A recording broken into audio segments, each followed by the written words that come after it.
मंच पर विराजमान भारत सरकार के मंत्री और आप सबके लोकप्रिय सांसद, जिन्होंने कई बार मेरे से बात की, संयोग नहीं बन पाया और उनके परसुएशन के या उन्होंने मुझे बहुत प्रेरित किया कार्यक्रम में आने के लिए, आदरणीय डॉक्टर भागवत कराड जी, यहां मंच पर विराजमान माननीय अतुल जी सावे, महाराष्ट्र सरकार के मंत्री, आदरणीय हरिभाऊ बागड़े जी, पूर्व अध्यक्ष विधानसभा के, श्री संजय जी कनेटकर, प्रदेश महामंत्री, शिरीष जी, नगर अध्यक्ष भारतीय जनता पार्टी, और इस सभागार में उपस्थित सभी सम्मानित बहनों और भाइयों, आज जब मैं यहां संभाजी नगर की धरती पर प्रधानमंत्री श्री नरेंद्र मोदी जी के 9 वर्ष पूर्ण होने पर जो हम लोगों का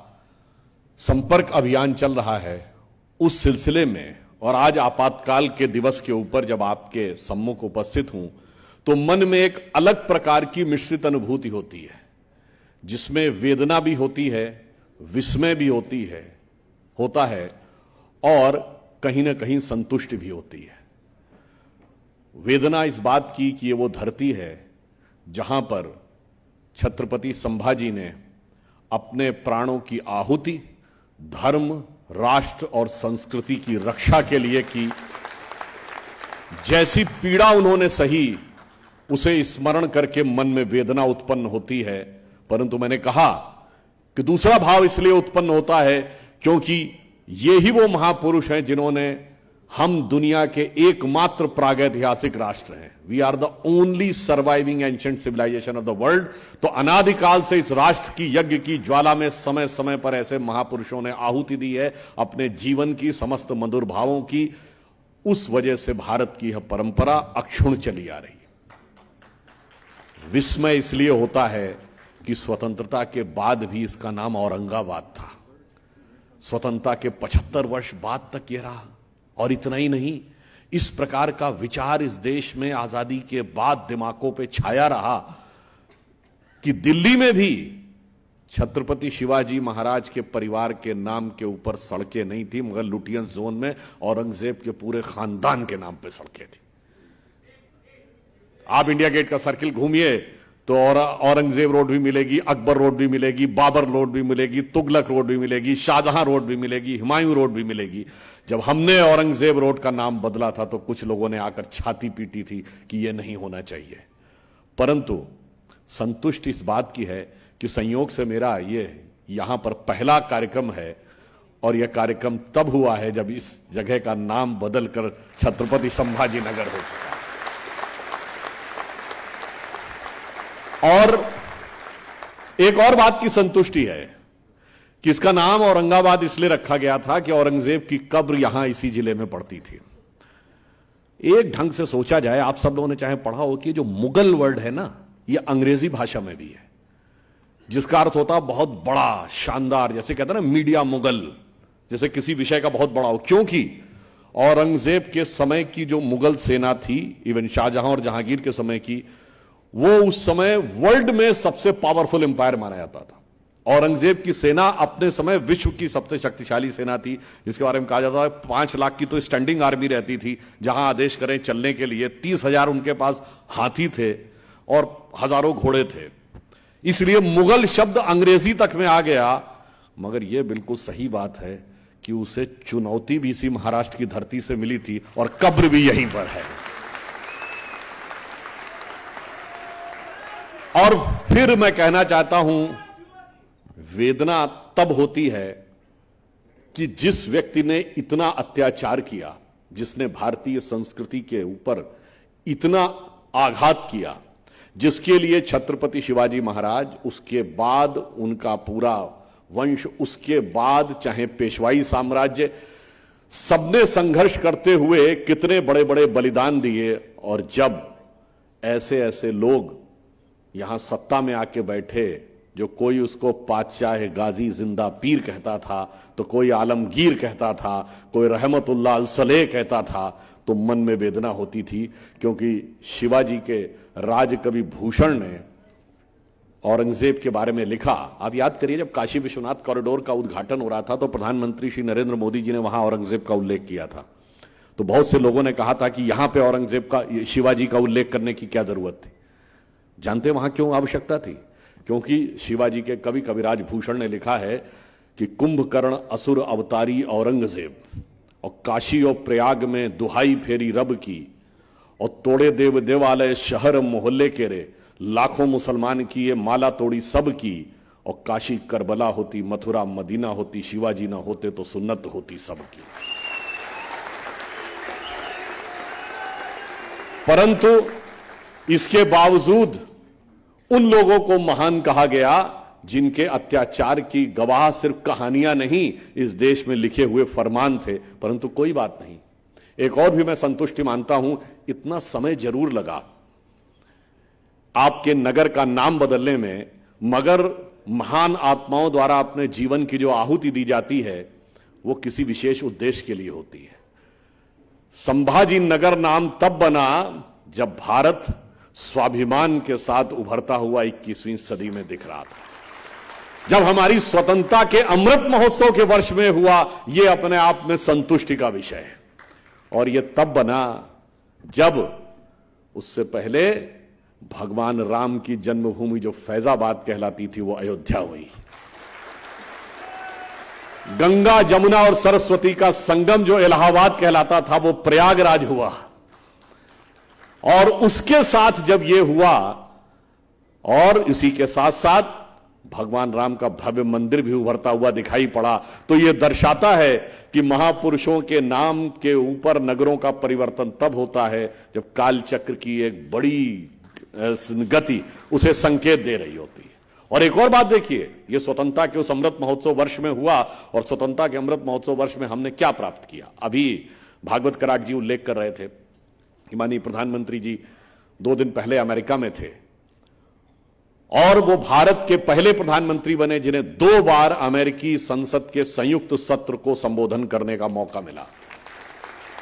बहुत बिरले लोग ऐसे हैं, विंस्टन चर्चिल, नेल्सन मंडेला जैसे लोग, जिनको अमेरिका में यह सम्मान मिला, 21 तोपों की सलामी मिली। और जब संसद के संयुक्त सत्र को माननीय प्रधानमंत्री जी ने संबोधित किया तो 79 बार तालियां बजी और 15 बार स्टैंडिंग ओवेशन हुआ। यह सम्मान सिर्फ माननीय प्रधानमंत्री जी का सम्मान नहीं है, यह 140 करोड़ देशवासियों का सम्मान है। वो क्यों है? क्योंकि 140 करोड़ देशवासियों ने वह शक्ति उन्हें दी है जो स्पष्ट बहुमत की निर्णायक सरकार दी है। उस कारण से भारत आज उस स्थिति में जाकर वहां पर दिखा पाया है कि पूरे विश्व में क्या दिखाई पड़ रहा है। आप याद करिए, उससे पहले पूरब की तरफ देखिए तो ऑस्ट्रेलिया का प्रधानमंत्री कहता मोदी इज द बॉस, और पापुआ न्यू गिनी के प्राइम मिनिस्टर ने उनके पांव छुए। हमें याद आता, मैं यूट्यूब पे देख रहा था कि वो एक पाकिस्तान का व्यक्ति बोल रहा है अपने हालात को देख के, उसको पापुआ न्यू गिनी नाम नहीं याद आ रहा, कह रहा है वो कौन सा मुल्क है जिसके वजीर आजम ने मोदी के पांव छू लिए। तो एंकर उससे कहता पापुआ न्यू गिनी, कहता अच्छा हाँ पपुआ है, पपुआ शायद। फिर कहता बताइए साहब, वो पपुआ का प्राइम मिनिस्टर वजीर आजम इनके पैर छू रहा, पांव छू रहा है, और एक हमारा वजीर आजम है दुनिया में जगह जगह जाके पांव पकड़ रहा, हमारे कोई पैसे नहीं दे रहा कि हमको मुक्ति मिल जाए। फिर आप देखिए, और तो और अनेक राष्ट्राध्यक्षों ने जो मोदी जी की प्रशंसा की है, बाकी सब तो छोड़ दीजिए, हमारे देश के चिर युवा और चिर व्याकुल नेता के ननिहाल इटली की प्रधानमंत्री जॉर्जिया मेलोनी ने भी मोदी जी की तारीफ की है। मगर क्या बताएं, उनको अब भारत यानी जो उनका दधियाल है वो भी समझ में नहीं आता, और जो उनका ननिहाल है इटली, वहां का भी प्रशंसा समझ में नहीं आती। अब किसी का दिमाग ऐसा हो जाए, ऐसा बेहाल और बदहाल दिमाग हो जाए, तो उसके लिए क्या कहा जा सकता है। परंतु मैं कह सकता हूं कि आज मोदी जी के नेतृत्व में भारत जिस स्थिति में पहुंचा है, और आपने देखा कि अमेरिका के साथ जो इस यात्रा के दौरान कुछ महत्वपूर्ण डील्स हुई, जिनमें क्या था कि हम मोबाइल मैन्युफैक्चरिंग में दुनिया के दूसरे सबसे बड़े मैन्युफैक्चरर हो गए हैं। हमारी सरकार आने से पहले हम दुनिया के दूसरे बड़े कंज्यूमर थे, क्योंकि तब हम आबादी में दूसरे नंबर पे थे, अब तो पहले नंबर पे आ गए हैं। सेकंड बिगेस्ट कंज्यूमर थे, पर आपको पता है कि इस देश में मोबाइल बनाने की फैक्ट्रियां कितनी थी? केवल 2, अब 240 है। अब हम सेकंड बिगेस्ट प्रोडक्ट मैन्युफैक्चरर भी हो गए हैं। और आज यह हाई एंड फोन एप्पल है, आईफोन 14 जो उसका लेटेस्ट मॉडल है, उसके 25% आईफोन भारत में असेंबल्ड हुए हैं और वो फैक्ट्री चाइना से शिफ्ट होकर आई है। $2 बिलियन का हमने एक्सपोर्ट किया है। दुनिया में मोबाइल बनाने वाली सबसे बड़ी फैक्ट्री सैमसंग की, दुनिया की सबसे बड़ी फैक्ट्री दिल्ली के पास नोएडा में है। इतना बड़ा परिवर्तन आया है, मगर इसमें एक प्रॉब्लम थी, सेमीकंडक्टर चिप हमारे पास नहीं थी। तो अब मोदी जी की इस यात्रा से सेमीकंडक्टर चिप बनाने की फैक्ट्री भारत में बनने जा रही है, जिससे हम उसमें आत्मनिर्भर होंगे। हमारे यहां उच्च स्तर के लड़ाकू जहाजों के चेसिस तो बनता था, बॉडी पार्ट्स, एवियोनिक पार्ट्स बनते थे, पर जो इंजन होता है कि उसमें बहुत हाई प्रिसीजन क्वालिटी चाहिए और उसकी मेटलर्जिकल क्वालिटी भी बहुत हाई लेवल की चाहिए, वो नहीं बनते थे। तो अब जी कंपनी के साथ करार हुआ है, भारत में लड़ाकू जहाजों के अब इंजन भी बनना शुरू होंगे। और आपने देखा होगा प्रीडेटर ड्रोन, ये बहुत हाईली सोफिस्टिकेटेड ड्रोन है जो बहुत ऊंचाई तक जाके बहुत सी जानकारी ले सकते हैं। चीन की सीमा पर सुरक्षा हो या पाकिस्तान की सीमा पर सुरक्षा, उसमें प्रीडेटर ड्रोन का बड़ा भारी रोल होगा। और अब तो ये आर्म्स एंड एमुनिशन से भी लैस किए जा सकते हैं। वो प्रीडेटर ड्रोन भारत को देने का अमेरिका ने निर्णय लिया है, यह महत्वपूर्ण नहीं है। भारत नेटो के बाहर का इकलौता देश है जिसको अमेरिका ने यह टेक्नोलॉजी देने का निर्णय लिया है। तो आप सोचिए कि किस प्रकार की भारत की रक्षा, भारत की समृद्धि। और गूगल कंपनी अपना आर्टिफिशियल इंटेलिजेंस का पहला सेंटर फिनटेक सिटी अहमदाबाद में खोलने जा रही है। $10 बिलियन का इन्वेस्टमेंट तो अकेले गूगल भारत में करने जा रहा है। यानी इतनी बड़ी बड़ी समृद्धि और सुरक्षा की व्यवस्थाएं प्रधानमंत्री जी करके आ रहे हैं। 7 समुंदर पार से भारत के लिए बहुत बड़ी बड़ी डिफेंस डील करके आ रहे हैं। और उसमें भी क्या महत्वपूर्ण बात है, ये सारी डिफेंस डील हम अमेरिका से कब करने में सफल हुए, जबकि अमेरिका ने रशिया के ऊपर सैंक्शन लगा रखा है कि उससे कोई ऑयल इंपोर्ट नहीं करेगा। और दुनिया में सबसे ज्यादा ऑयल हम इंपोर्ट कर रहे हैं, 1.966 मिलियन बैरल हमने इंपोर्ट किया है पिछले महीने। इसके बावजूद आज मोदी जी के नेतृत्व में हम उस स्थिति में हैं कि रशिया कहता है कि India is our traditional ally, Bharat तो हमारा पारंपरिक सहयोगी है। और अमेरिका कहता है India is our strategic ally, Bharat हमारा रणनीतिक सहयोगी है। विश्व में ऐसा शक्ति संतुलन स्थापित करने वाले मोदी जी ऐसे नेता बने जो न भूतो न भविष्य थी।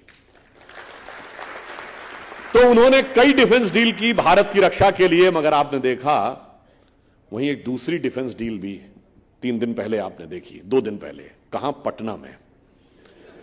वो भी एक डिफेंस डील हो रही थी। वो किस किस के बीच में हो रही थी, एक कोयला घोटाले वाले, एक शराब घोटाले वाले, एक भर्ती घोटाले वाली बुआ जी, और वो किसकी अध्यक्षता में बैठे थे, चारा घोटाले वाले की। तो अपने अपने गुनाहों का डिफेंस करने के लिए, अपने अपने घोटालों का डिफेंस करने के लिए वो सब भी एक डील कर रहे थे। तो आप सोचिए, एक तरफ मोदी जी के नेतृत्व में भारत की रक्षा की डिफेंस डील हो रही थी, एक मजबूत शक्तिशाली भारत, और दूसरी तरफ अपने गुनाहों, घोटालों और भ्रष्टाचार की रक्षा की वो डिफेंस डील जिसमें एक मजबूर भारत दिखाई पड़े ताकि उसमें से अपना अपना हिस्सा लिया जा सके। यह भी एक जमीन आसमान का अंतर पूरे देश ने देखा। परंतु मैं याद दिलाना चाहता हूं कि जब हमारी सरकार आई 2014 में, तो परिवर्तन क्या आया। परिवर्तन यह आया कि स्वतंत्रता के बाद केवल वो 6 वर्ष आप अटल जी का दौर छोड़ दें तो कभी ईमानदारी से देश के गरीब, निर्धन, वंचित तबकों के हाथ में सत्ता की वास्तविक शक्ति का उजाला पहुंचे, वह प्रयास नहीं हुआ। और ये बात जब मैं कह रहा हूं तो ईमानदारी से कह रहा हूं। जिन लोगों ने कहा उन्होंने केवल जुमले और नारेबाजी की, क्योंकि इंदिरा जी ने 1970 में नारा दिया गरीबी हटाओ, और 2013 में कांग्रेस सरकार कहती है कि हम खाद्य सुरक्षा बिल ला रहे हैं। 43 साल में 37 साल उन्हीं की सरकार रही थी। यानी यह दर्शाता है कि ईमानदारी से काम नहीं हुआ, अन्यथा 37 साल में आप नहीं कर पाए। दूसरी तरफ देश को विकास की जिस ऊंचाई पे, जिस गति से ले जाना चाहिए था, जो पोटेंशियल भारत में था, जो देश हमारे साथ स्वतंत्र हुए थे 1947 के आसपास, सोचिए वो कहां से कहां पहुंचे। Germany divided, Germany squandered, west और ईस्ट जर्मनी कहां पहुंचा। जापान तबाह हो गया था नागासाकी, हिरोशिमा में, जापान कहां पे पहुंचा। इजराइल जैसा छोटा सा देश, वो 1948 में 15 मई को बना, वो कहां पहुंचा। चाइना 1949 में आया, वो कहां पहुंचा। उसके मुकाबले हम कहां थे 2014 से पहले। तीसरी बात, हम एक ऐसे देश थे जिसके अंदर आत्मगौरव का बोध ही नहीं था। हम सदैव पुरानी चीजों को ही दिमाग में लिए हुए थे। और वो बातें किस प्रकार की थी, मैं याद दिलाना चाहता हूं कि 16 मई 2014 को मोदी जी के नेतृत्व में हमें स्पष्ट बहुमत मिला। और 18 मई 2014 को लंदन से प्रकाशित होने वाले संडे गार्डियन अखबार में, लंदन का इसलिए उल्लेख कर रहा हूं क्योंकि जो लोग आजकल लोकतंत्र और इस सब की बात करते हैं थोड़ा वो इंग्लैंड अमेरिका का ज्यादा उल्लेख करते हैं, तो वो जैसे एक लाइन और कह दूं, वो लोग हम लोगों से बहुत आरोप लगाते हैं कि साहब वो जब संघ के बारे में पूछते हैं स्वतंत्रता के समय, तो हमने कहा जी हम तो 51 में भारतीय जनसंघ बना था, 80 में भाजपा, तो 51 से आप पूछ सकते नहीं नहीं नहीं, आपका मात्र संगठन तो संघ है। हमने कहा हां जी ये बात तो बिल्कुल सही है, अगर हमारा मात्र संगठन संघ है तो जब कांग्रेस 1885 में स्थापित हुई उसको स्थापित करने वाला एलन ऑक्टेवियम ह्यूम ब्रिटिश सरकार का सेक्रेटरी था, तो आपका मात्र संगठन तो अंग्रेज सरकार है। इसलिए मैं अंग्रेजों का ही अखबार कोट कर रहा हूं। संडे गार्डियन ने अपने संपादकीय में लिखा कि 18 मई 2014 को लिखा कि 16 मई 2014 यानी जिस दिन मोदी जी के नेतृत्व में हमें स्पष्ट बहुमत मिला, should be remembered in Indian history at its second tourist with destiny. ये ट्रिस्ट विद डेस्टिनी वो स्पीच थी जो 14-15 अगस्त की रात को नेहरू जी ने दिया था आजादी के समय। यह नियति के साथ भारत का दूसरा मिलन था। और आगे वो लिखता है, it should be remembered as a day in Indian history on which Britishers finally left India. और उसको वो एक्सप्लेन करता है आगे। उन्होंने कहा कि उसके बाद जो कांग्रेस का शासन लंबे समय तक रहा, वो अपनी विचार सोच में पूरी तरीके से ब्रिटिश कॉलोनियल लीगेसी को लिए हुए थी। पहली बार एक ऐसे विचार के हाथ में सत्ता आई है जिसका ब्रिटिश कॉलोनियल लीगेसी से कोई मतलब नहीं है और वो पूर्णतः स्वदेशी है। और यह बात ऐसे ही नहीं थी, इसीलिए मैंने कहा वो जनादेश विचार को बदलने के लिए था। वो किस सीमा तक हमारे दिमाग में भरी हुई थी लीगेसी। मैं एक उदाहरण देना चाहता हूं कि हमारा बजट 2014 से पहले 28 फरवरी को प्रस्तुत होता था।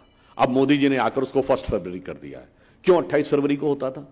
इसलिए कि अंग्रेजों के कैलेंडर के हिसाब से वो चलता था। इंग्लैंड में जनवरी और फरवरी दो ऐसे महीने रहते हैं जहां पर बर्फ पड़ती है और कोई कामकाज करना बहुत मुश्किल हो जाता है। कामकाज शुरू ही मार्च से होता है। तो उन्होंने इस हिसाब से तय किया कि बजट का प्रस्तुतिकरण 28 फरवरी के आसपास या 1 या 2 मार्च को होता था। मगर हमारे यहां के मौसम के अनुसार तो यह नहीं है। हमारे यहां मध्य जून में मानसून आ जाता है। मानसून का एक बड़ा रोल है भारत में। दक्षिण भारत में तो जून के पहले सप्ताह में आ जाता है। तो अगर हम मार्च में बजट पास करते थे तो अप्रैल और मई 2 महीनों के अंदर, यानी बजट सत्र समाप्त होते होते तो अप्रैल आ जाता था, जहां जहां आवंटित बजट पहुंचना चाहिए था वो उस समय तक नहीं पहुंच पाता था। तो मोदी जी ने कहा अब यह विचार छोड़ो और 1 फरवरी को होता है तो अब मानसून शुरू होने से पहले सब जगह बजट सही ढंग से पहुंच जाता है। और वो मानसिकता कैसी थी याद करिए, अटल जी की सरकार आने से पहले तक 1998 भारत का पहला बजट था जो 11 बजे संसद में प्रस्तुत हुआ। इससे पहले सारे बजट 5 बजे होते थे। क्यों? क्योंकि ये ब्रिटिश टाइम से एक परंपरा चली आ रही थी कि जब ब्रिटेन में सुबेरे के 12 बजे होते थे, यहां 5 बजे होते थे, इसलिए यहां 5 बजे होता था। सोचिए गुलामी की मानसिकता, 50 साल तक भारत अपना बजट अंग्रेजों के समय के अनुसार चलाता था। आप देखिए उसके बाद बदलाव और आया। अभी आपने देखा होगा पिछले वर्ष भारत की नौसेना का ध्वज बदला गया है। उसमें विक्टर क्रॉस होता था। क्यों होता था भाई? क्या जरूरत थी उस विक्टर क्रॉस की? और उसमें अब भारत की नौसेना का एम्बलम जिसमें शन नो वरुणः लिखा हुआ है और उसके चारों तरफ जो एक हेक्सागोनल वो बना है जिसमें गोल्डन स्ट्रिप बनी हुई है, वो छत्रपति शिवाजी की नौसेना के सिंबल से लिया गया। इसलिए अगर उस अखबार ने लिखा तो गलत नहीं लिखा था। और मैं एक और उदाहरण देना चाहता हूं। 26 जनवरी को गणतंत्र दिवस होता है, 29 जनवरी को बीटिंग रिट्रीट होती है। बीटिंग रिट्रीट पर जो बैंड बजता था वो क्वीन के सम्मान में बजने वाले गाने एबाइड बाई के ऊपर बजता था, आजादी के इतने साल बाद भी। अब उसे चेंज कर दिया गया मोदी जी के आने के बाद। अब वो उस धुन पे बजता है, ऐ मेरे वतन के लोगों जरा आंख में भर लो पानी। और इतना ही नहीं, कभी आप दिल्ली गए हो तो आप देखें इंडिया गेट के ऊपर जाके देखिए तो लिखा होगा built in the memory of King George visited India in 1911 and embossed are the name of those soldiers who have laid down their life for the service of the British Empire. प्रथम विश्व युद्ध में British empire के लिए जिन्होंने जान दी, सिर्फ उन सैनिकों का स्मारक था, भारत के सैनिकों का कोई स्मारक ही नहीं था। मोदी जी के आने के बाद वॉर मेमोरियल बना है। भारत के लिए जिन्होंने बलिदान दिया उनका भी सम्मान किया गया है। और इंडिया गेट के ऊपर 1968 तक किंग जॉर्ज की मूर्ति लगी रही। 20 साल बाद भी आजादी के किंग जॉर्ज की मूर्ति लगी रही और वो हटाने का काम हुआ और अब वहां सुभाष चंद्र बोस जी की मूर्ति लगी। इवन आप याद करिए, आपके महाराष्ट्र में हमारी जब सरकार आई, पहली शिवसेना भाजपा गठबंधन की सरकार 1995, उससे पहले विक्टोरिया टर्मिनस ही था। स्वतंत्र भारत में 50 साल तक विक्टोरिया टर्मिनस ही कहलाता था, फिर उसका नाम बदला गया।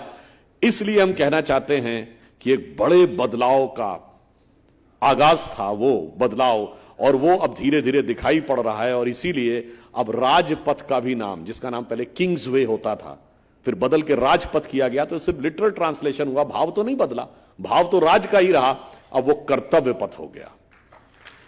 और इतना ही नहीं हुआ भाई, राष्ट्रपति भवन में मुगल गार्डन का क्या काम, तो अब वो भी अमृत उद्यान हो गया है।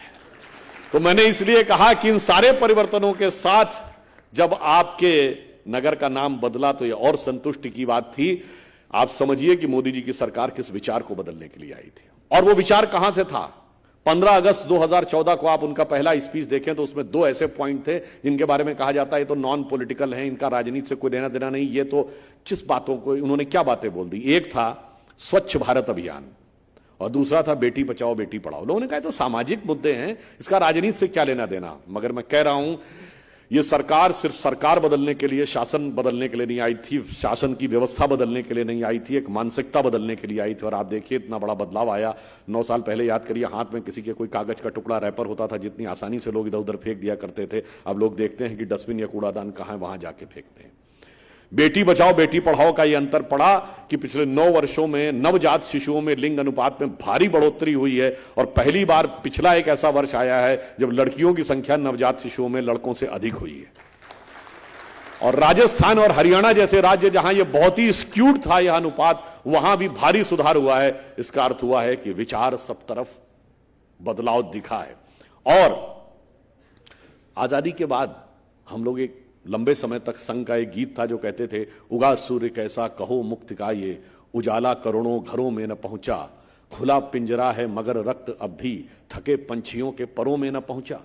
उसको इंश्योर करने के लिए मोदी जी ने जनधन योजना घोषित की। 48 करोड़ लोग के पास आज जनधन अकाउंट है। और लोग कहते थे कि साहब अकाउंट खुलेंगे नहीं। माननीय भागवत कराट जी निश्चित रूप से ये विषय को जानते होंगे, ना आरबीआई तैयार थी ना फाइनेंस मिनिस्ट्री तैयार थी 2014 में। पर मोदी जी ने दृढ़ता के साथ कहा कि मुझे 31 मार्च 2015 तक 12 करोड़ अकाउंट चाहिए। उन्होंने कहा साहब 1-1.5 करोड़ से अधिक खोले नहीं जा सकते। मगर खुले तो लोगों ने कहा इसमें पैसा कहां से आएगा। मोदी जी ने कहा खोलो तुम अकाउंट, पैसा कहां से आएगा मैं बताऊंगा।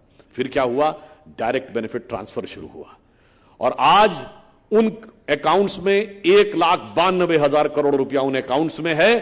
और उससे जानते क्या लाभ हुआ, जब डायरेक्ट बेनिफिट ट्रांसफर हुआ तो एक दौर में भारत के एक प्रधानमंत्री कहते थे 1 रुपया चलता है और 15 पैसे पहुंचता है, अब 100 का 100 पैसा पहुंचने लगा।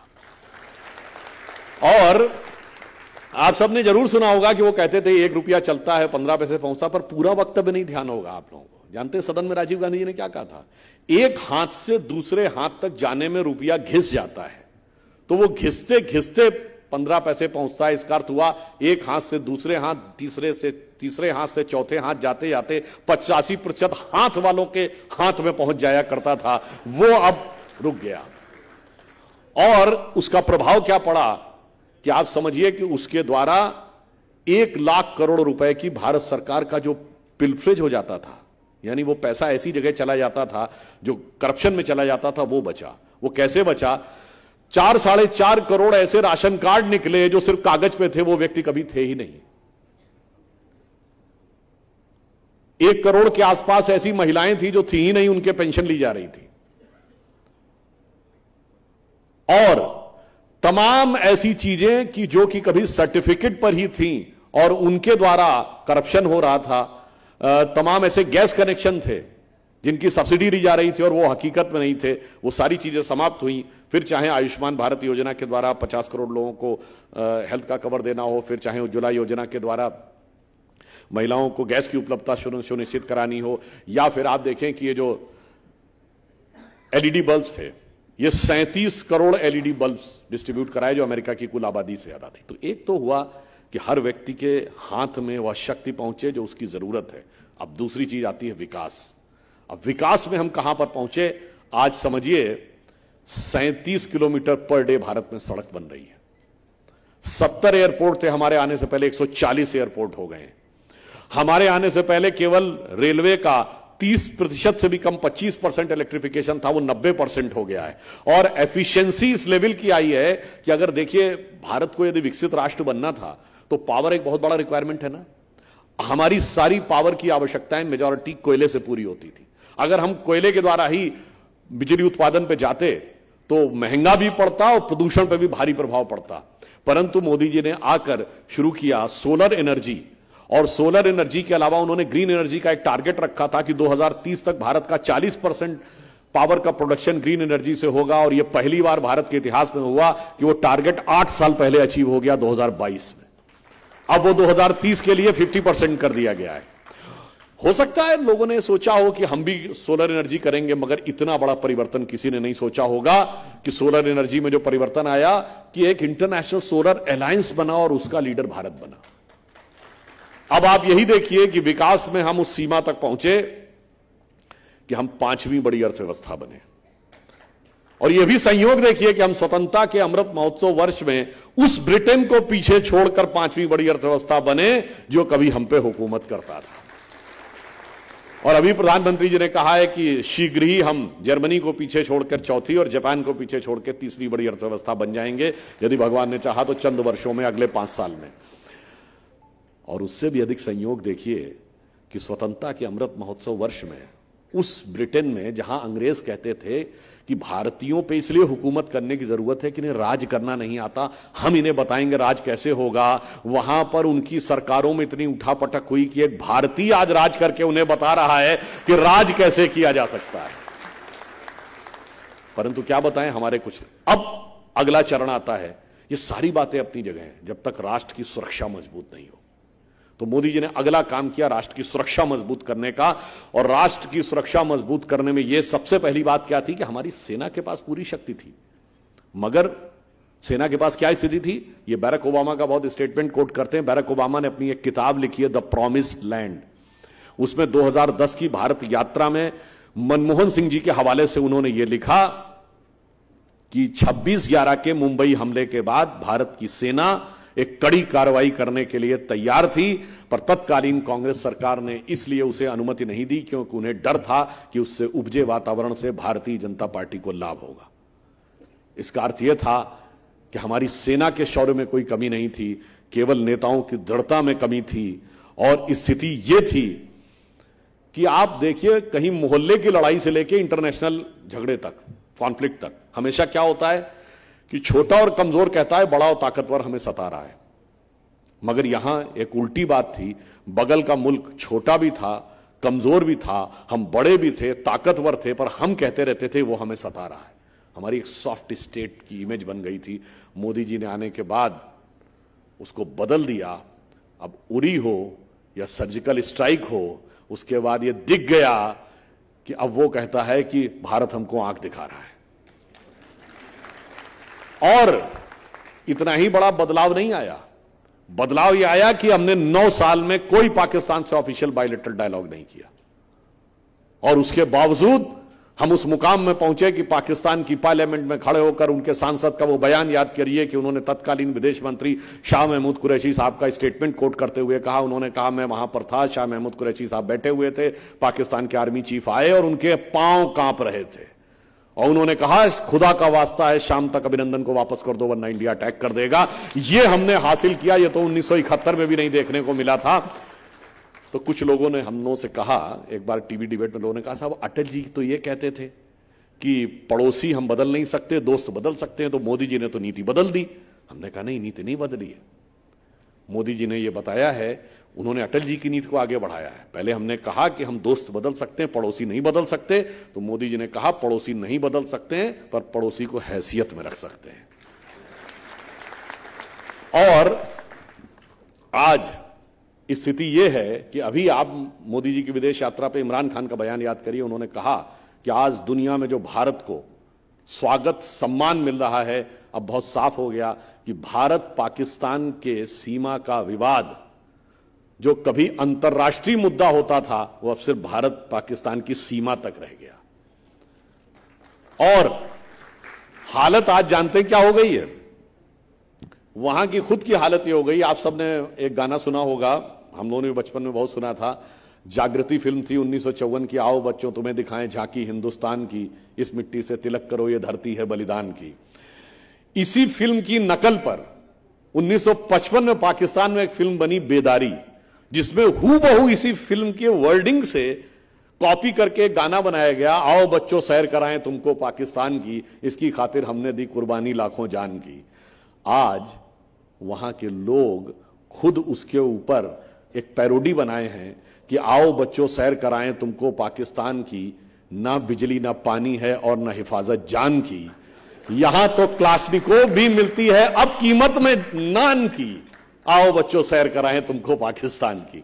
तो इसलिए हम कह रहे हैं कि इतना बड़ा बदलाव आया भारत के सुरक्षा और स्वाभिमान को लेकर। और कई बार लोग चीन को लेकर बहुत बोलते हैं, तो मैं चीन के लिए भी याद दिला देना चाहता हूं, हमने मोदी जी के नेतृत्व में चीन को किस तरीके से डील किया। अभी आप देखिए, उनकी अमेरिका यात्रा के समय चीन के लिए अमेरिका ने शी जिनपिंग के लिए तानाशाह शब्द का प्रयोग कर दिया, जिसको लेकर चीन के विदेश मंत्रालय ने आपत्ति दर्ज की।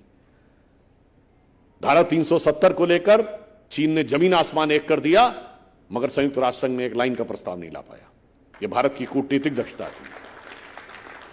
मसूद अजहर को हमने आतंकवादी घोषित करवा लिया, चीन नहीं रोक पाया। शंघाई कॉरपोरेशन में मोदी जी ने आतंकवाद का विषय प्रस्ताव में इंक्लूड करा दिया, चीन नहीं रोक पाया।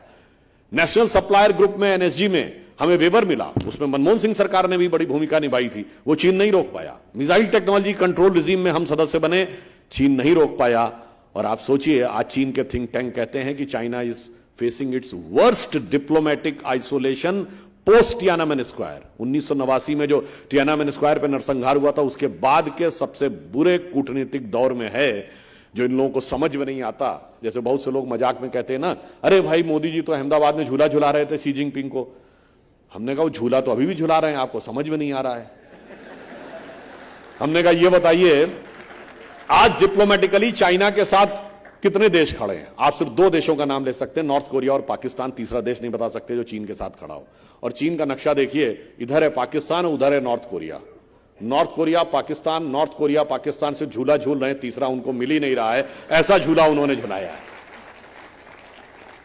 इसलिए मैं कहना चाहता हूं, भारत का राष्ट्र गौरव, भारत का आत्म गौरव, वो सारी चीजें उस प्रखरता के साथ उभरी। और फिर इतना ही नहीं हुआ, कोई भी वो देश कितनी भी सुरक्षा। और फिर आप सोचिए, गलवान में हमारी चीन के साथ झड़प हुई, जिसमें हमारे 20 सैनिक बलिदान हो गए, हाथापाई में, बगैर गोली चले। आपको बात गले के नीचे उतरती है, चीन ने तो अपने मारे गए सैनिक तो छोड़िए, किसी घायल सैनिक का भी आंकड़ा नहीं दिया। ये किसी के गले के नीचे उतरेगी कि हाथापाई की फाइट में 20 लोगों के प्राण चले जाएं और उधर से एक भी घायल ना हो। ये उसी को सही लग सकता है जिसके दिमाग में चाइनीज वायरस घुसा हुआ हो, या जिसका चीन के करार से प्यार में इतना इकरार हो कि वो चीन के खिलाफ तकरार की कोई बात बोलना ही ना चाहता हो। इसलिए मैं कहना चाहता हूं कि आर्थिक विकास से लेकर राष्ट्रीय सुरक्षा तक, और फिर सुरक्षा भी किसी देश की स्थायी नहीं रह सकती जब तक उसमें आत्मगौरव का बोध ना हो। तो उस आत्मगौरव के बोध के लिए याद करिए, जब वो पहली बार विदेश यात्रा पे गए, एक तो अगर आपको याद हो, उनकी पहली विदेश यात्रा कहां की थी? पहली भूटान की और दूसरी काठमांडू की, नेपाल की।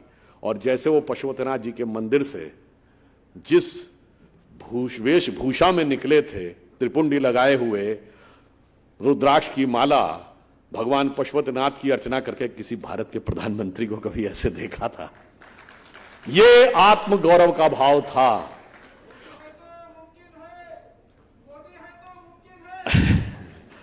बिल्कुल निश्चित रूप से मुमकिन है, और आगे भी बहुत मुमकिन होता जा रहा है। और इसके बाद याद करिए, जब वो पहली बार गए 2014 में, तो अमेरिकी राष्ट्रपति को गीता भेंट की। तभी लोग गीता का विरोध किए थे, आज गीता प्रेस का विरोध कर रहे हैं। तो ये एक अलग बदलाव का प्रतीक था। और याद करिए, जानते हैं जैसे अभी कहा गया मोदी है तो मुमकिन है, और मुमकिन जानते हैं क्या क्या हुआ। जब श्री राम जन्मभूमि आंदोलन चल रहा था तो हम लोग भी उस जमाने में कॉलेज में आई गए थे, सब हम लोगों को बहुत अच्छी तरह एक एक घटना याद है। तो कहा जाता था अरे अगर राम मंदिर बनने लगा तो मिडिल ईस्ट के देश भारत को पेट्रोल देना बंद कर देंगे। यही कहा जाता था ना कि अरब देश पेट्रोल नहीं देंगे। आज श्री राम जन्मभूमि का मंदिर भी बन रहा है और अबू धाबी में भी मंदिर बन रहा है, और मिडिल ईस्ट के 4 देशों ने अपना highest civilian award Modi ji को दिया है, जिसमें सऊदी अरब भी है, यूनाइटेड अरब अमीरात भी है, पैलेस्टीन भी है, बहरीन भी है।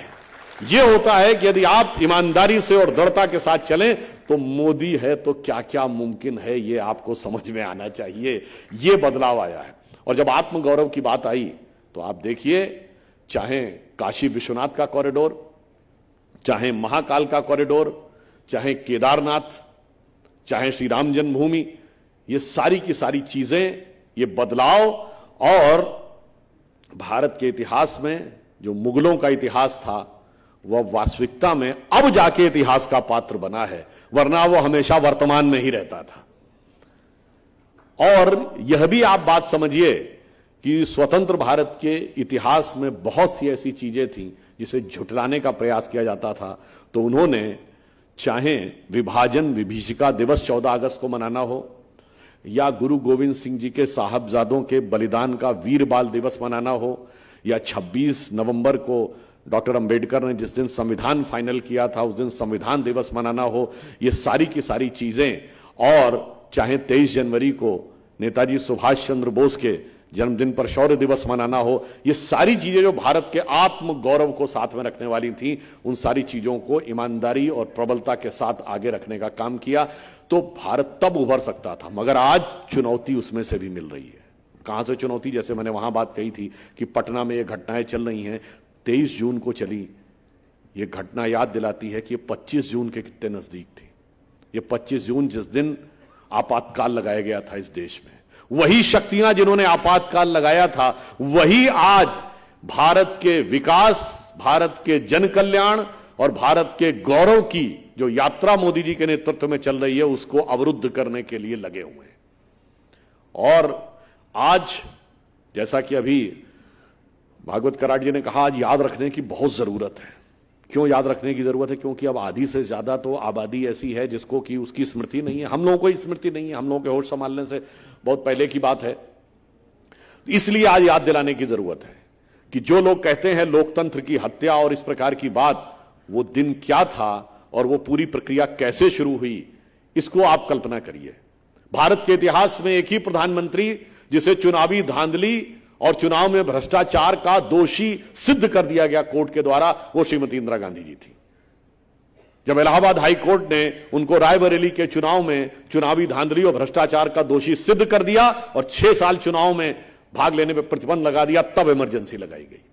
और इतना ही नहीं, वो भारत के इतिहास की एकमात्र प्रधानमंत्री हैं जिन्हें उनकी पार्टी से निष्कासित कर दिया गया था 12 नवंबर 1969 को, जब उन्होंने अपनी पार्टी तोड़ दी थी। तो वो अद्भुत प्रधानमंत्री हैं जिन्हें अपनी पार्टी से निकाला गया, जिन्हें कोर्ट ने दोषी साबित कर दिया, और उसके बाद वो सुप्रीम कोर्ट भी गई। और 23 जून 1975 को सुप्रीम कोर्ट ने कहा कि इलाहाबाद हाई कोर्ट के स्टे पर, मतलब निर्णय पर स्टे नहीं दिया, मगर यह कहा कि वो प्रधानमंत्री के रूप में काम करती रह सकती हैं निर्णय आने तक, परंतु वो एक संसद सदस्य के रूप में किसी प्रक्रिया या वोट देने का अधिकार नहीं रखती हैं। उसके बाद इमरजेंसी लगाई गई थी। जिन लोगों को नहीं याद है उन्हें याद रखना चाहिए। और यह इमरजेंसी ऐसे ही नहीं लगाई गई, उससे पहले के 7-8 साल के घटनाक्रम देखिए तो आपको ज्यादा बेहतर समझ में आएगा कि उत्तरोत्तर हो क्या रहा था। कम से कम भारत में 3-4 बड़े नेताओं की रहस्यमय मृत्यु हुई, जिनकी मौत आज तक सवालों के घेरे में है। स्वर्गीय लाल बहादुर शास्त्री जी, दीनदयाल उपाध्याय जी, ललित नारायण मिश्रा। ये बातें ऐसे ही नहीं थी।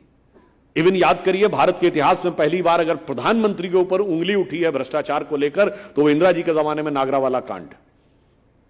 आप में से बहुत से लोगों को यदि ध्यान हो कि नागरावाला वो व्यक्ति था जिसके बारे में कहा गया कि उसने स्टेट बैंक के चीफ को फोन किया कि 1 करोड़ रुपया कैश चाहिए इंदिरा जी की आवाज में, और वो पैसा लेके चला गया। बाद में पता चला तो उसको गिरफ्तार कर लिया गया और फिर जेल में उसकी मृत्यु हो गई।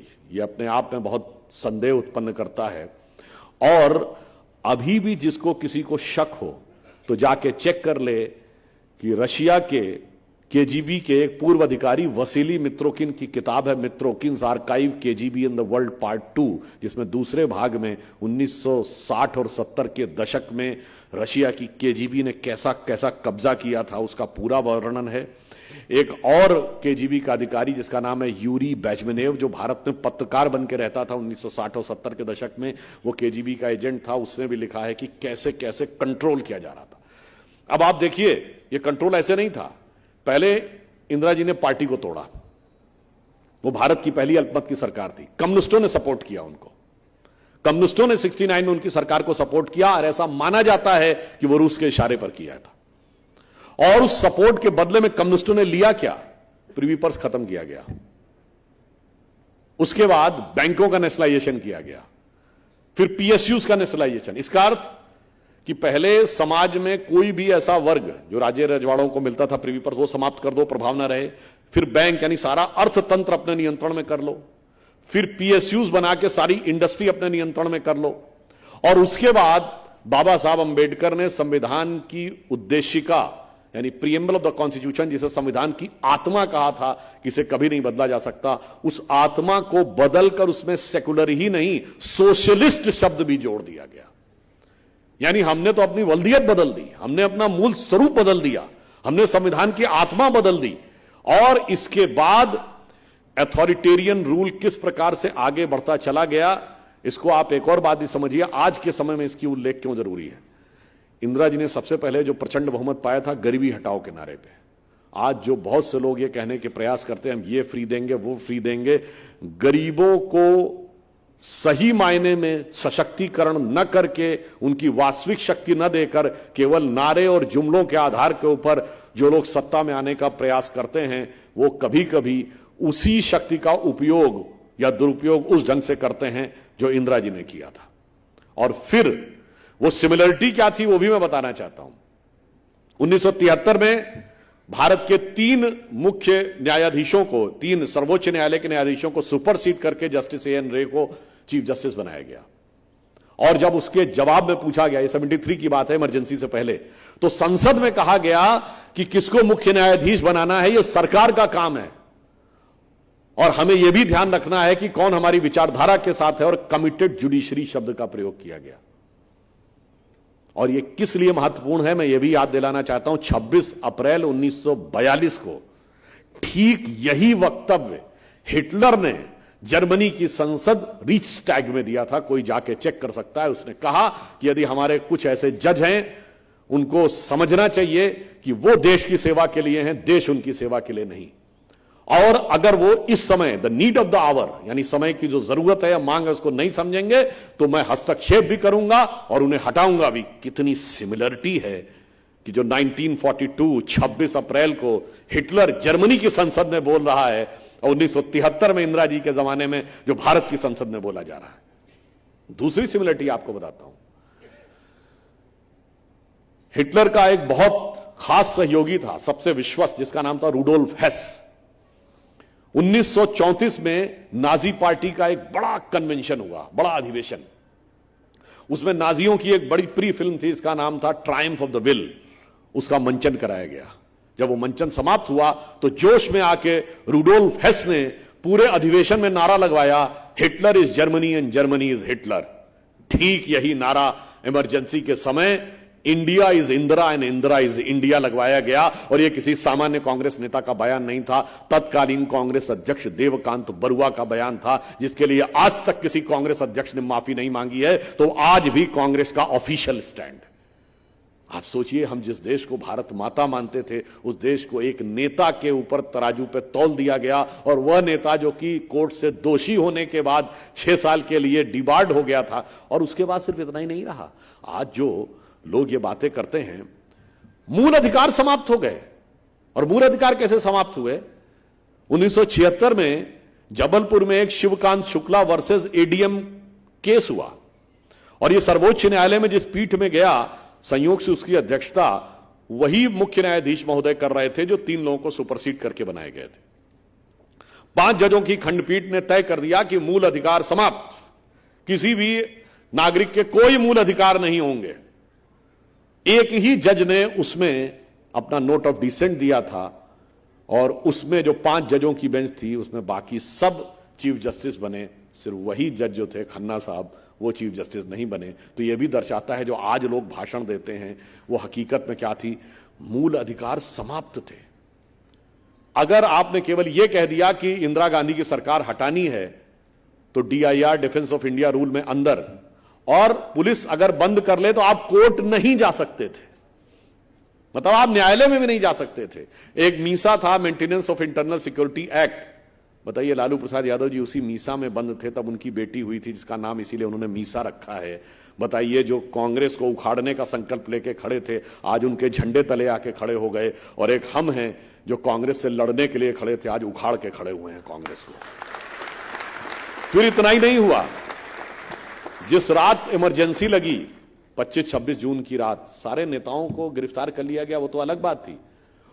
उस रात सारे अखबारों के ऑफिसर्स की बिजली काट दी गई ताकि अगले दिन कोई अखबार नहीं छपे। 2 दिन तक अखबारों के कार्यालय में बिजली की सप्लाई नहीं हुई और उसके बाद यह कह दिया गया कि जो भी खबर छपेगी वो सरकार को दिखाने के बाद छपेगी। और मजे की बात यह है कि आज जो लोग पत्रकारों में बोलते हैं, वो एडिटर्स गिल्ड, वो प्रेस फ्रीडम वाले लोग, पत्रकारों ने सरेंडर कर दिया, यही लोग थे। 47 पत्रकारों ने गुणगान कर दिया जिसमें बड़े बड़े संपादक शामिल थे।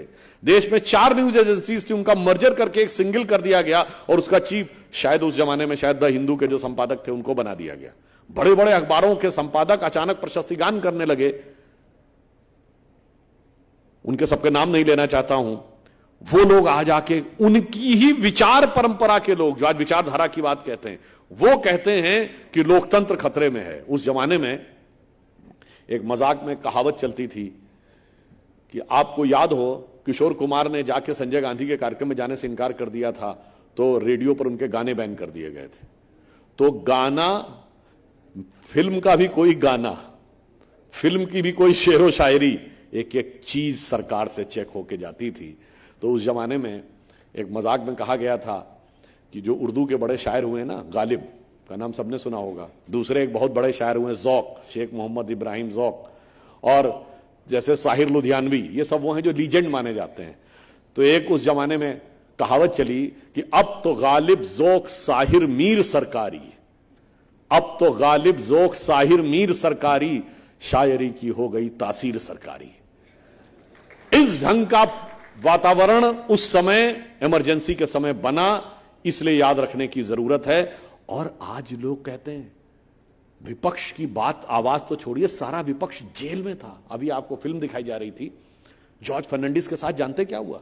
उन्हें हाथ में हथकड़ी डाल के चोरों की तरह सड़क के ऊपर जैसे ले जाया जाता है, रस्सी में हाथ बांध के वैसे ले जाया गया। झूठा बड़ौदा डायनामाइट केस लगाया गया उनके ऊपर।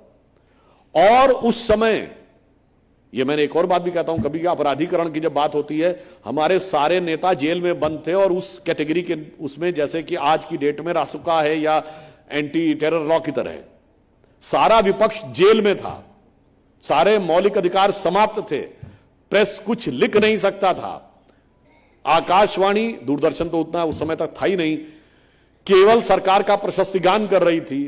और आज बताइए, बोलते हैं मोदी जी के लिए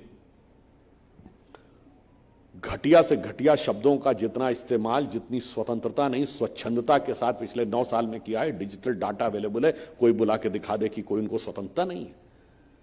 अरे जिन्होंने, यही महाराष्ट्र के तो एक नेता थे कांग्रेस के, अब्दुल लतीफ क्या नाम था उनका, शेख, या जिन्होंने मौत की बात कही थी और मौत का प्रकार बताते हैं। तो झारखंड के नेता और जो गृह राज्य मंत्री ने सुबोध कांत सहाय जी, वो हिटलर की मौत बता रहा है, कोई कुत्ते की मौत शब्द बोल रहा है, कोई कब्र खोदने की बात कह रहा है, तो इमरान मसूद यूपी के बोटी बोटी काट देने की बात कर रहे हैं। इसके बावजूद कहते हैं बोलने की स्वतंत्रता नहीं है। मतलब आप सोचिए झूठ का कैसा मुलम्मा चढ़ाने का प्रयास किया गया है हकीकत के ऊपर। वास्तविकता यह है। इसलिए आज याद करने की जरूरत है कि इमरजेंसी के उस कालखंड में क्या हुआ था। अनेक रहस्यमय मौतें हुई, उत्तरोत्तर शक्ति हाथ में संचित होती चली गई। और इवन यह भी एक कहानियों में आता है कि जिस रात इंदिरा जी ने निर्णय लिया क्या किया जाए, जैसे डिसीजन आया, तो सुनने में ऐसा आता है कि उस समय देवकांत बरुआ अध्यक्ष थे कांग्रेस के, तो एक विचार यह भी आया कि उनको प्रधानमंत्री बना दिया जाए और यह कांग्रेस अध्यक्ष बन जाए, क्योंकि टेक्निकली कांग्रेस अध्यक्ष बनने पर तो रोक नहीं थी। अब सुनने में आता है कि उस समय उनके परिवार में यह चर्चा हुई कि किसी और पर भरोसा न किया जाए, इसलिए सत्ता अपने ही हाथ में रखी जाए, इमरजेंसी लगा दी गई। और पहली बार भारत में शासन सचिवालय से नहीं चल रहा था, प्रधानमंत्री कार्यालय से नहीं चल रहा था, प्रधानमंत्री आवास से चल रहा था। और पहली बार ऐसा था कि प्रधानमंत्री का परिवार प्रधानमंत्री से ज्यादा प्रभावी था, कैबिनेट मंत्रियों की तो कोई हैसियत ही नहीं थी। देश उस दौर में से निकला है और उसके बावजूद यह भारत की जीवंत शक्ति थी लोकतंत्र की कि सबने संघर्ष किया और अंततः लोकतंत्र की विजय हुई। तो हम अगर ईमानदारी से बात कहें कि आज क्यों प्रधानमंत्री मोदी जी ने कहा है कि यह आपातकाल दिवस याद किया जाना चाहिए, कि सही मायने में यह हमारी दूसरी आजादी थी। क्योंकि 1977 के बाद एक और बड़ा परिवर्तन आया। 77 तक जितने चुनाव होते थे तो चुनाव होते थे, सरकार नहीं बदलती थी।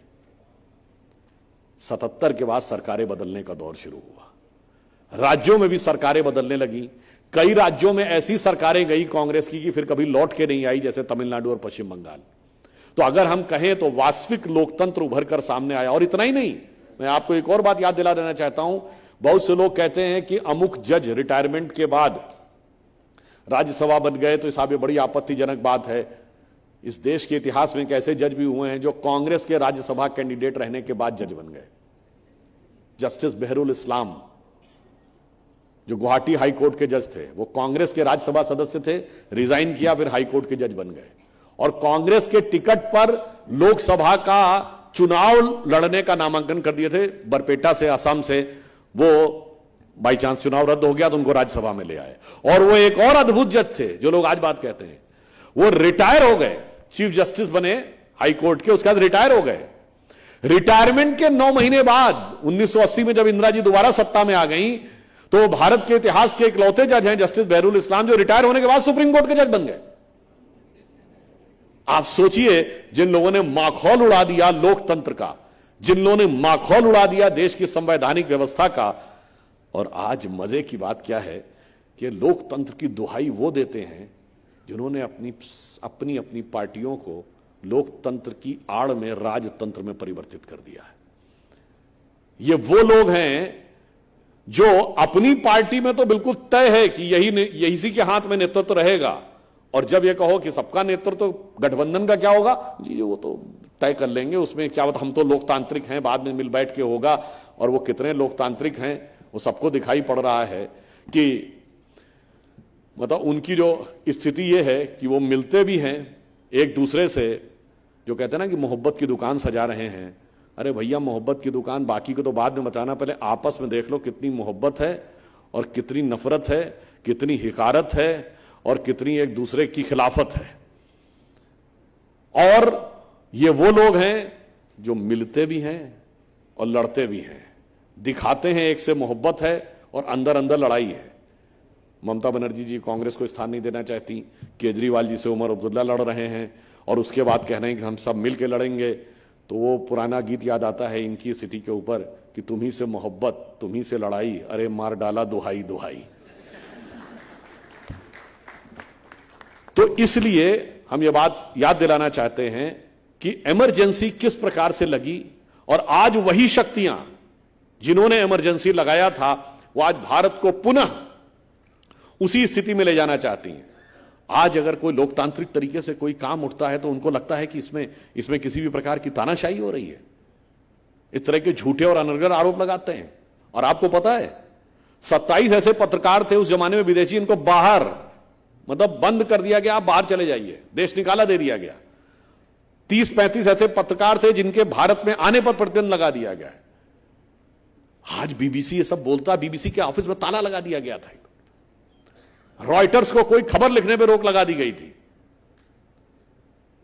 और वो लोग आके आज भाषण देते हैं। मुझे लगता है कि आज की युवा पीढ़ी को याद रखने की जरूरत है कि कितनी बड़ी कुर्बानियों के बाद यह लोकतंत्र जिसकी रक्षा हुई है और देश आज एक प्रभावी जीवंत लोकतंत्र के रूप में स्थापित हुआ है।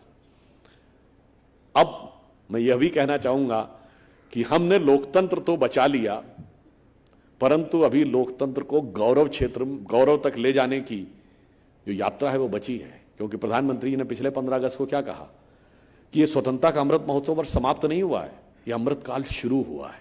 अब हमारे सामने एक लक्ष्य है कि 75 वर्ष से शुरू करके जब हम 100 वर्ष पूरे करेंगे तब यह देश कहां पर होगा।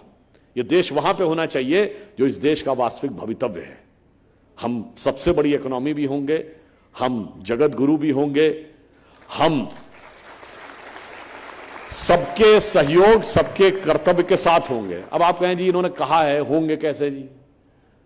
अब मैं वो बताना चाहता हूं, अभी अमेरिकन एम्बेसडर ने का स्टेटमेंट आपको 3-4 दिन पहले याद हो तो उन्होंने कहा कि India is moving ahead very swiftly in the modern technologies. Today we are talking about 5G, maybe next time we'll be talking about 6G, but India is above all because it is not 5G 6G, it is Guruji। और वह गुरुजी कैसे हैं ऐसे भी समझिए। अब याद करिए कैनेडी सेंटर में जो प्रधानमंत्री जी थे तो एंटोनी ब्लिंकन जो अमेरिका के विदेश मंत्री हैं, उन्होंने क्या बोला कि I daily perform yoga to keep myself fit and healthy. तब गुरुजी हो गए ना कि अगर उनका भी विदेश मंत्री ये कह रहा है। और जब संयुक्त राष्ट्र संघ में 135 देश रिप्रेजेंटेड थे अंतर्राष्ट्रीय योगा दिवस के ऊपर, यानी भारत की वो क्षमता है जिसे योग के द्वारा हम 135 देशों को नहीं, उसके एक एक व्यक्ति की स्वास्थ्य चेतना और मानसिक स्वास्थ्य तीनों का संरक्षण करने में सक्षम है। यह दर्शाता है कि यह उभरता हुआ भारत है। The India is rising to motivate the world, not to dominate the world.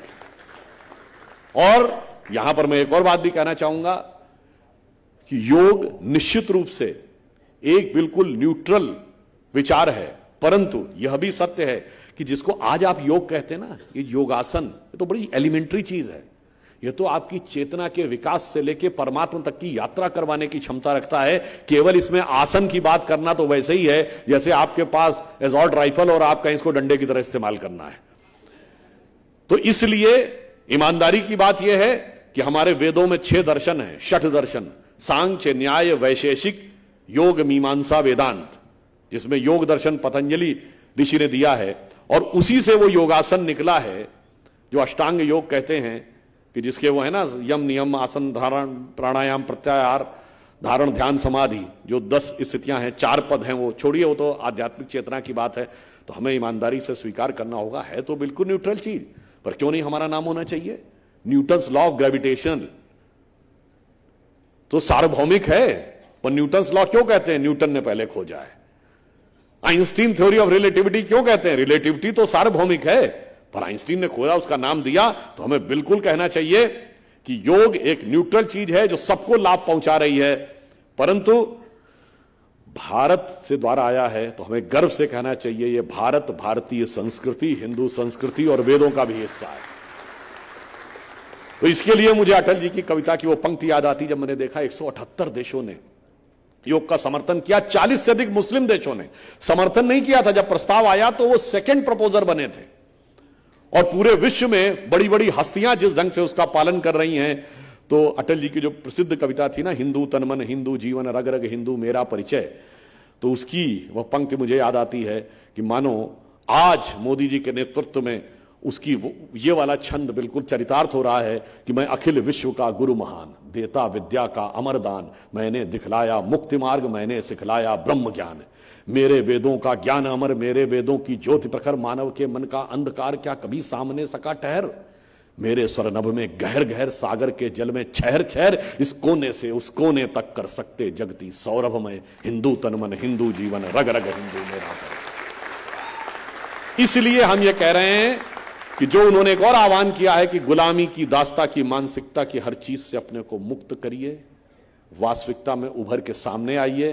तो मैं अंत की तरफ जाते हुए यह कहना चाहूंगा कि जन जन के कल्याण के लिए, देश के विकास के लिए देश की सुरक्षा के लिए, देश के आत्म गौरव के लिए आपातकाल की उन सारी यादों को ध्यान रखिए, क्योंकि जो इतिहास को नहीं याद रखते हैं वो इतिहास को भूल जाते हैं। इसलिए मैं एक और बात भी कहना चाहूंगा। एक राइटर हुए हैं वीएस नायपॉल, जिनको नोबेल प्राइज मिला 2003 में लिटरेचर का, अपनी किताब एमंग द बिलीवर्स के लिए उन्होंने एक किताब लिखी है, इंडिया ए वुंडेड सिविलाइजेशन। वो जरूर हर भारतीय को पढ़नी चाहिए। उन्होंने कहा भारतीय समाज में एक बहुत बड़ी समस्या है, इसके ऊपर जितना भारी अत्याचार हुआ है, क्योंकि मैं यहां संभाजी नगर में खड़ा हूं इसलिए कह रहा हूं, जितनी यंत्रणाएं इसने देखी हैं, दुख की बात यह है कि उससे कोई सबक नहीं लिया है, बल्कि उसे भुलाने का प्रयास किया गया है। ये कौन कह रहा है? एक विदेशी हैं, वो ट्रिनिडाड के रहने वाले थे। उनकी बल्कि 3 किताबें हैं, among the believers, beyond believe and India a wounded civilization. तीनों पढ़िए। उन्होंने कहा भारत एक ऐसा विचित्र देश है जहां ऐसा जो इतिहास पढ़ाया जाता है जो राष्ट्र के गौरव को बढ़ाने वाला नहीं, उसको नष्ट करने वाला हो। उन्होंने कहा भारत दुनिया का इकलौता देश है जो अपने लिखे इतिहास को प्रामाणिक नहीं मानता, विदेशियों के लिखे इतिहास को प्रामाणिक मानता है। उन्होंने कहा दुनिया में मैंने कहीं नहीं देखा, कोई ब्रिटिश नहीं कहता कि जो फ्रेंच ने लिखा सही है, कोई जर्मन नहीं कहता जो पोलिश ने लिखा सही है, सिर्फ हिंदुस्तानी कहता जो विदेशी ने लिखा सही है। और चलो विदेशी भी मान ले तो ठीक है, विदेशियों में जो भारत में ज्ञान प्राप्त करने आए, चाहे Chinese traveller when song, Fahien हो, चाहे मार्को पोलो, उनका इतिहास सही नहीं है। जो हमसे लड़ने और लूटने के लिए आए थे, लुटेरों का लिखा इतिहास सही है। इसलिए उन्होंने कहा India is a wounded civilization. ये भारत एक बहुत बड़ी चुनौती से गुजर रहा है, हमें इसमें से भी बचने की जरूरत है। और ठीक हमारी स्थिति वो है जैसे हनुमान जी थे, उनके पास अतुलित बल था, अपरिमित शक्ति थी, सभी सिद्धियां थीं, मगर अपनी शक्ति भूले हुए थे। हमारे भारतीय समाज की भी स्थिति वही थी कि अपरिमित शक्ति है, मगर हम अपनी शक्ति भूले हुए हैं। और जो जो वो शक्ति याद आती जा रही है, तो बहुत से मारीच, सुबाहु, कालनेमी, ताड़का, सुरसा आके सब खड़े हो रहे हैं कि वो शक्ति नहीं प्रकट होनी चाहिए, वो शक्ति भूल जाएं उनको, क्योंकि ये डर लग रहा है। चिंता मत करिए, किसी भी संगठन के विकास की अवस्था की 4 अवस्थाएं होती हैं। पहला होता परिहास, मजा गए, ये क्या है, कुछ नहीं। दूसरा होता विरोध, तीसरा चरण होता प्रबल विरोध, और फिर उसके बाद होता सब मिल के विरोध करो, और चौथा चरण होता स्वीकार्यता। तो आप समझिए हम चौथे चरण तक आ गए हैं, अगला चरण स्वीकार्यता का भी होने जा रहा है। और मैं एक और बात भी पुनः ये कहना चाहता हूं कि हनुमान जी का वो जो स्वरूप है, उनके अंदर कितनी शक्ति थी। मैंने वैसे पहले भी कई बार ये बात बोली है कि जो लोग हनुमान जी को बंदर समझते थे, कार्ल मार्क्स ने लिखा 1853 में न्यूयॉर्क हेराल्ड ट्रिब्यून में कि हिंदू जाति चाहे कितनी भी समृद्ध क्यों ना हो, पर ये बंदर, हनुमान, नंदी, बैल और गाय को पूजने वाले, हाथी गणेश को पूजने वाले, ये इसी लायक हैं, दे आर सेमी बारबैरिक, कि इन पे हुकूमत की जाए। और उसने वर्ड यूज किया कि द डिस्ट्रक्शन विद ब्रिटिशर्स आज doing is painful but pleasurable also. ये इसी लायक हैं कि इनको नष्ट किया जाए, क्योंकि ये तो जानवरों के देव को देवता बना के पूछते हैं।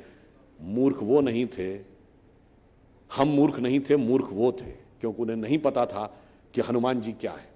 कभी आपने सोचा कि हनुमान जी क्या है? वानर है। उसके बाद क्या है? बाल ब्रह्मचारी है, अतुलित बलशाली है, भगवान के सर्वाधिक निकट है। ये सारी चीजों का आपस में कोई कनेक्शन है? वो हमारे चेतना की एक अवस्था के प्रतीक हैं। बानर को अगर आप देखें तो बहुत चंचल जीव होता है। आप कभी बंदर को देखिए, एक क्षण के लिए वो शांत नहीं होगा, ऐसे ऐसे कभी कुछ ना कुछ करता रहेगा। आप कभी ध्यान लगाने का प्रयास करिए, एक क्षण के लिए आपका मन किसी एक टॉपिक के ऊपर नहीं है, कभी इस टॉपिक पे भागे, कभी उस टॉपिक पे। और जब बानर स्वरूप में बाल ब्रह्मचारी, यानी मन की चंचलता को सर्वाधिक आवेग किस पे मिलता है? काम वासना पे। जब उस सीमा तक जाके मन को नियंत्रित कर लेते हैं तो क्या मिलता है? अतुलित बल, सभी सिद्धियां, ईश्वर के सर्वाधिक निकट, और वही शक्ति जो आप भूले हुए थे। इसीलिए आप एक और बात मार्क करिए, जो लोग कहते हैं कि हमारे यहां जन्म से सब कुछ होता था वगैरह वगैरह, तो ये बताइए, भगवान राम के पुत्र थे लव और कुश, उनके मंदिर देखें कहीं? मंदिर हनुमान जी के होते हैं जो उनके शिष्य थे। क्योंकि हमारे यहां गुरु शिष्य परंपरा है, पिता पुत्र परंपरा नहीं। द्रोणाचार्य के शिष्य अर्जुन का स्थान ऊंचा है, द्रोणाचार्य के बेटे अश्वत्थामा का नहीं। इसीलिए जब पूजा होती है और पंडित जी हाथ में जल लेके कहते हैं कि अपना नाम लीजिए, अगला वाक्य क्या बोलते हैं? अपने गोत्र का नाम लीजिए, अपने बाप का नाम लीजिए, नहीं बोलते हैं। इसका अर्थ स्पिरिचुअल सक्सेशन इंपॉर्टेंट है, बायोलॉजिकल सक्सेशन नहीं। इसीलिए हमारे यहां चाहे मठाधीश बनना हो, महामंडलेश्वर बनना हो, शंकराचार्य बनना हो, आप बायोलॉजिकल सक्सेशन कर ही नहीं सकते, क्योंकि सबको ब्रह्मचारी रहना है। There should not be scope of biological succession. आपका शिष्य ही बनेगा उत्तराधिकारी, बेटा नहीं बन सकता। सोचिए, यह विचार था। मगर उसके बावजूद, अब यहां पे एक बात कहूं, हनुमान जी ईश्वर के सर्वाधिक निकट, और लंका में जाके आग हनुमान जी नहीं क्यों लगाई? जानते हैं क्यों?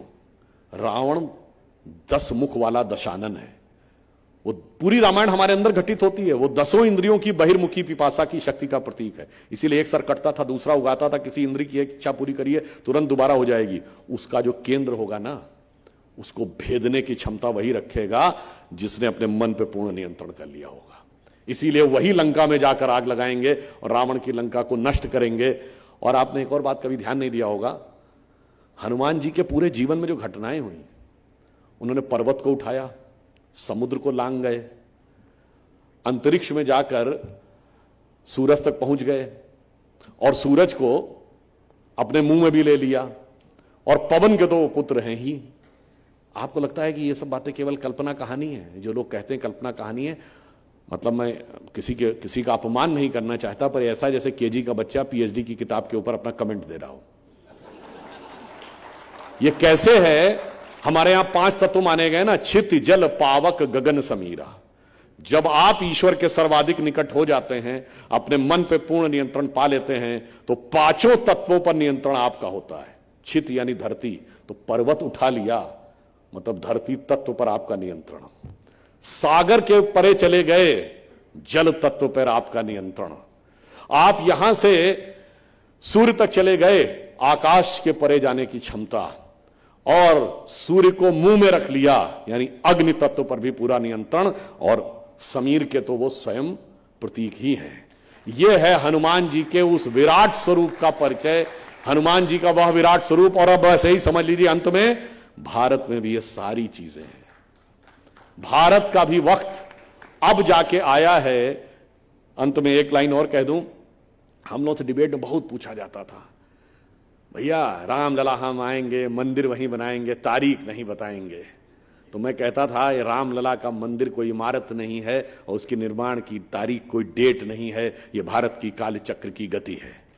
ये उस समय का इंतजार कर रही है कि जब भारत की महानता की पताका और राम मंदिर की पताका दोनों साथ साथ आगे बढ़ेगी। और आज देखिए, वो समय आया कि भारत में नया संसद भवन पहले बनकर तैयार हो गया, राम मंदिर उसके बाद बनकर तैयार हो रहा है।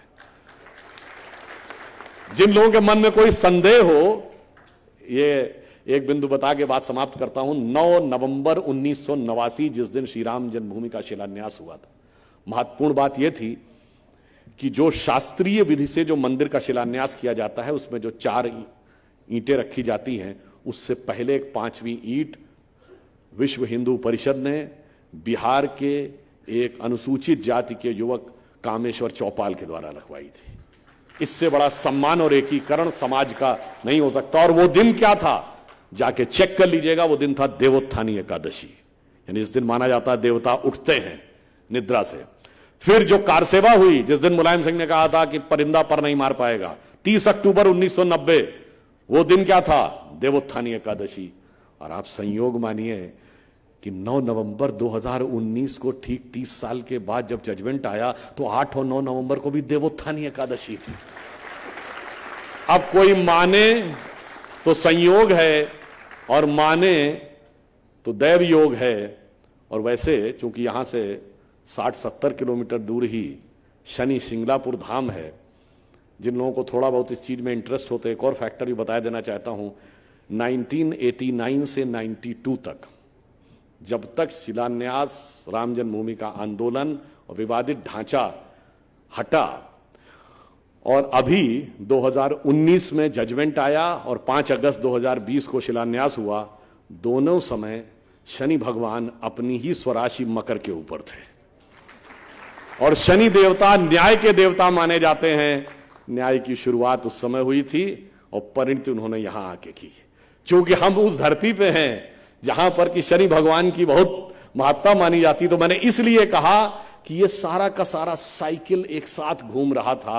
इसीलिए भगवान राम के लिए कहा गया है, तात राम नहीं नर भूपाला, भुवनेश्वर कालहु कर काला। ये व्यक्ति नहीं थे, ये संपूर्ण जगत के स्वामी हैं और काल के भी काल हैं, यानी समय से ऊपर हैं। तो इसलिए मैं अंत में यह अटल जी की पंक्ति कहकर बात समाप्त करता हूं कि हमने इन 75 वर्षों में बहुत कुछ पाया है, पर बहुत सी चीजें हमने खो भी दी हैं। ये स्वतंत्रता का अमृत महोत्सव वर्ष है।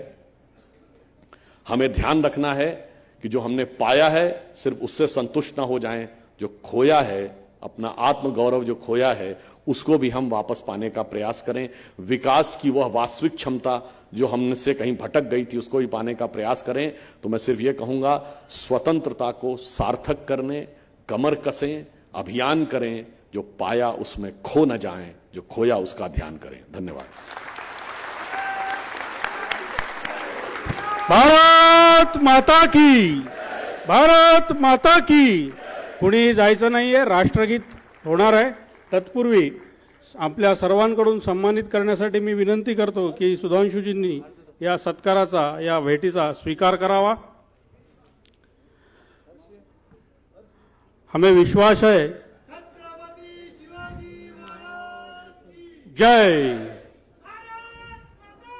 जय जय.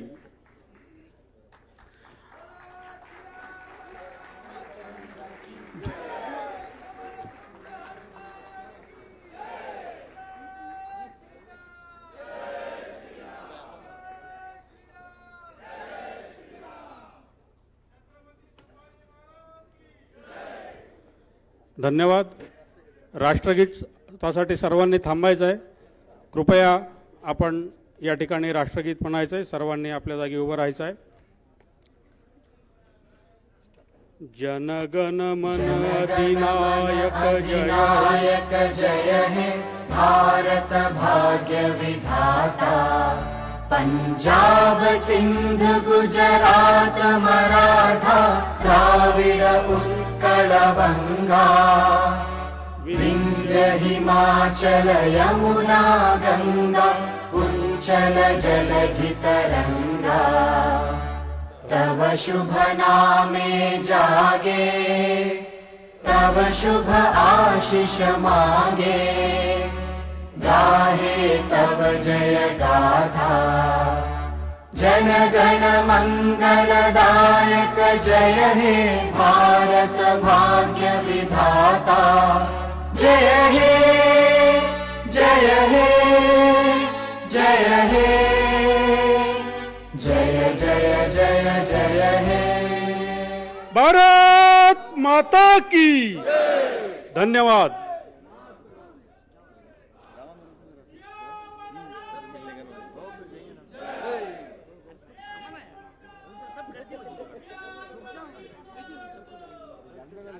सब जाएंगे, वो एक दिन सब जाएंगे. देखो देखो इनको उर्दू चाहिए. नहीं नहीं जाओ जाओ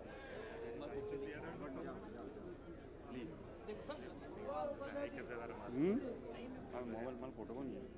आणि इकडे मी घेतो भाऊच्या फोन मध्ये घे. मोबाईल चले लवकर.